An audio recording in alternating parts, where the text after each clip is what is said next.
Após o sétimo filme, o pessoal ficou assim, cara, vamos fazer o que com esse personagem? Várias ideias surgiram lá na Paramount, vamos fazer a Tina evoluir a história, virar uma psiquiátrica, ir com os pacientes dela, o Jason vai atormentar a galera, ela vai descobrir que na verdade o Jason era o primo do aniversariante.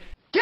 Cara, 1 milhão de ideias diferentes, só que cara, era tudo ideia de merda, né? E a Paramount só tava preocupada nesse momento com uma coisa, que era tirar Jason de Crystal Lake. Sai daqui, meu! Parecia que a única solução pra essa franquia reviver era eles se libertarem daquele lugar, entendeu? Porque aí o Jason teria mais espaço pra aparecer e viver algumas coisas diferentes do que a gente já tinha visto nos filmes anteriores. O escolhido pra cumprir essa missão foi o Rob Hedden, que é o roteirista da série de TV de Sexta-feira 13. Que, cara, realmente teve essa série, ela é bem bizarra. Até porque ela não conta muito a história do Jason, tá ligado? Ela conta a história de um cara que vai lá e começa a fazer um pacto com o diabo pra vender itens amaldiçoados.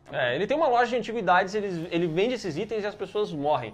Porém, no meio do caminho ele se arrepende disso. Então ele diz assim, cara, não dá. Ele quebra o pacto com o diabo pega a alma dele e aí cabe à prima e ao sobrinho desse cara conseguirem recuperar todos os itens que foram vendidos e evitar que mais mortes aconteçam, entendeu?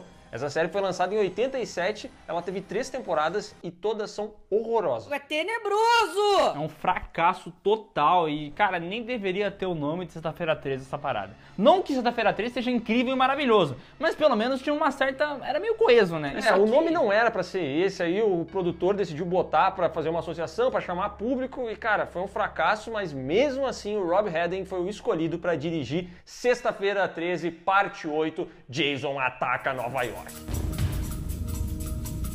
E olha, velho, esse filme aqui já começa de uma maneira que dá até uma tristeza, né? Como a gente falou, é o Rob Hedden que tá na parada e ele é bem ruim. E o filme começa o seguinte, ele passa 1 ano depois do 7º filme e tá passando um barquinho lá em Crystal Lake. E o Jason tá lá embaixo da água, como a gente bem lembra, já que o pai da mina puxou ele pra baixo.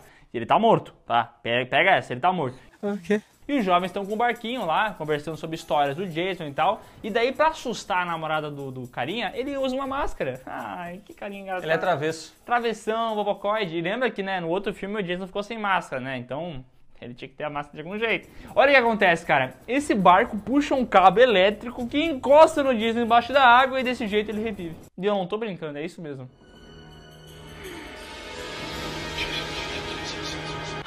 Ele já volta e, cara, pra não perder tempo, ele já mata aquele casal que ia transar. E de quebra, ele já descola a máscara dele, né, cara? Cara, que conveniente, né? Tudo dá certo na vida desse Um casal e uma máscara no mesmo lugar, que sonho! E ele precisava pegar um barco pra ir pra Nova York. E olha só, ele cai num barco que leva... Que é uma parada que não faz sentido nenhum no filme, né? Nenhum. Que Crystal Lake está conectada a um oceano que vai levar o Jason até Nova York. Meu, pra mim, Crystal Lake era só um laguinho pequenininho que ficava ali. Não, um baita de um lago conectado ao oceano que leva até Nova York. E olha só, cara, o Jason é um grande piloto de barcos. Ele tem carteira de motorista G, que é a carteira que permite dirigir até barco. Ele pega o barquinho daquela galera e vai até um porto onde está o navio SS Lazarus. Olha só a conexão. Esses roteiristas são muito inteligentes, cara. Lázaro, da Bíblia, voltou dos mortos. O barco Lazarus, porque Jason voltou dos mortos. Uau! E Jason embarca no Lazarus, um navio que está cheio de formandos em direção a Nova York. E aqui a gente já sabe o que vai acontecer, né? Todo mundo que pagou esse pacote de viagem vai perder o dinheiro e vai morrer no meio do caminho. Ainda bem. E aqui começa um show de mortes. Tem uma jovem que tá querendo fazer um clipe, ela é uma guitarrista, ela é muito cool, meu Deus do céu, que da hora que ela é. E ela morre, velho. Toma! Ainda tem um cara que vai curtir um tempinho na sauna e morre depois que o Jason coloca pedras quentes na barriga dele. Ele enfia na barriga, mas depois volta e tá no peito. Não dá pra entender por quê.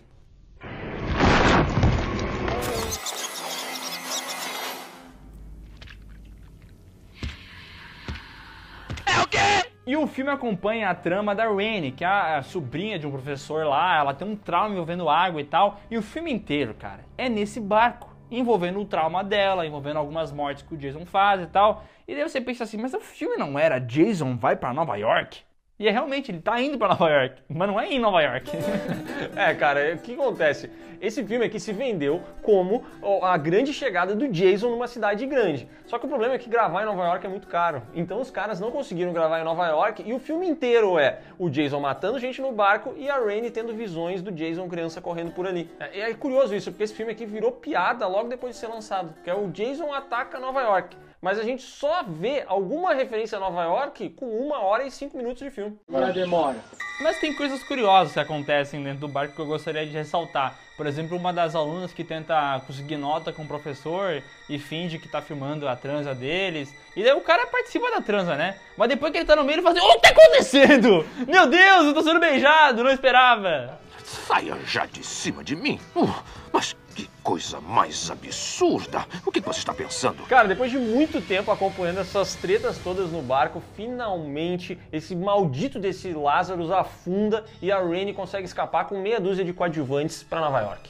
E não só ela, porque o Jason vai também. E chegando lá, cara, tem cenas muito da hora, porque a grande cena do Jason vai pra Nova York é o momento que o Jason dá um chute numa caixa de som.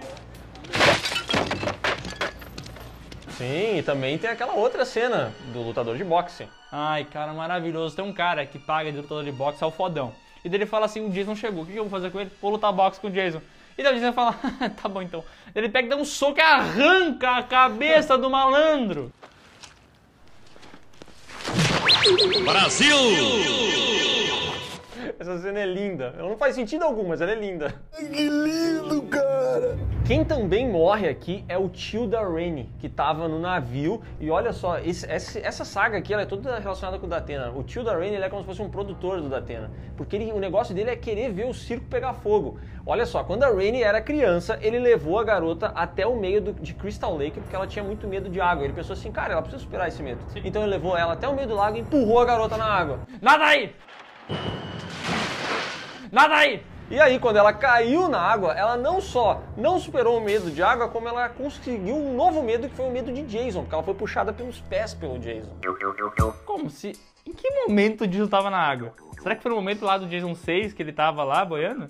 Cara, não dá pra questionar, não dá pra saber não dá pra saber em que ano a gente tá. Calma, isso Não dá pra saber. É que isso me irrita demais, porque esse filme teria que ser nos anos 2000. E você tá me falando que esses punk anos 80, nos anos 2000, eu não consigo, cara, não dá pra mim, não dá. Sério, não dá. Eu cheguei no limite. O Jason mata o produtor do Datena, que também é conhecido como tio da Rhaene, e daí o Jason vai atrás da Rhaene e do namoradinho dela. Os caras vão fugindo e tal, chegam nos esgotos, e aqui, cara... Só um detalhe, eles passam pela Times Square, e essa foi a única cena verdadeiramente gravada em Nova York.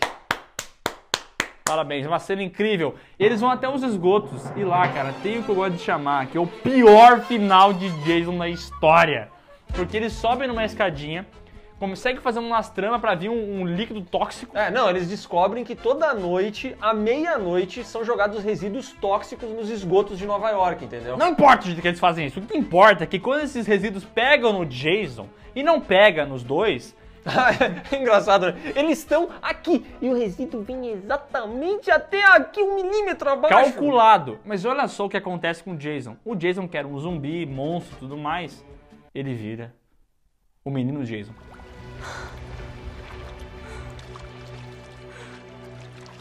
Mas pode ser a coisa da cabeça dela, entendeu? Pode ser a interpretação dela sobre aquela situação, cara. Tu tá olhando o roteiro como se ele fosse um roteiro qualquer. Isso aqui pode ser muito maior do que tu tá imaginando.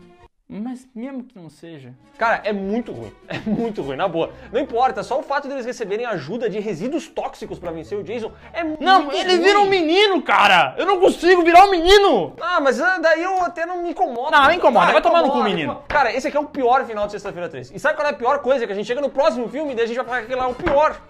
Mas a gente precisa definir o que é o pior. Tudo é pior. O que esses roteiristas estão tomando, cara? Meu Deus do céu. Resíduos tóxicos. Faz sentido. Sexta-feira 13, parte 8, cara, registrou uma queda nas bilheterias e obrigado, porque esse filme não merece dinheiro, não merece nada. Sempre que eu lembro desse filme, e eu lembro que 1 hora e pouco do filme é no barco e só o finalzinho é em Nova York, me deixa puto. E quando eu lembro do menino Jason, isso aqui me faz tentar suicídio. Dá vontade de beber resíduos tóxicos, né? Eu já bebi, fui lá beber que boa, quase morri. E tem um detalhe técnico nesse filme aqui que é importante, que é o seguinte, o Harry Manfredini fez a trilha sonora de todos os filmes. Já tava cansado, ele nunca inovou nada, ele não é um cara genial, nada disso. Mas aqui trocaram ele por um cidadão que bota umas trilhas de rock genérico que, cara, tá perdido. Esse filme aqui tá todo perdido. O que tem de bom nesse filme? Sabe que geralmente eu gosto de fazer esse esforço de descobrir o que tem de bom numa coisa. E esse filme eu não consigo tirar nada de bom. Talvez o visual do Jason, que é aquele visual gosmento e tal, talvez isso.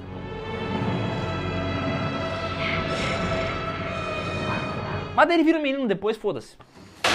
Tu consegue entender que o menino pra mim me irrita, né? Não, eu entendo que tu não gosta de menino. Não tem problema, já superamos isso aí, esquece o menino. Não dá. Esquece o menino. Menino que é boiano, não. Tem umas coisas boas. Aqui, ó, o menino aqui, ó. Não dá pra mim. Esse filme é muito ruim, esse filme nada se salva nele. Ele é quase o pior da franquia. Ele só não é o pior porque as pessoas não sabiam que depois ia ter outro que ia superar tudo. Eles iam tirar a audiência de Nova York e mandar ele pro inferno.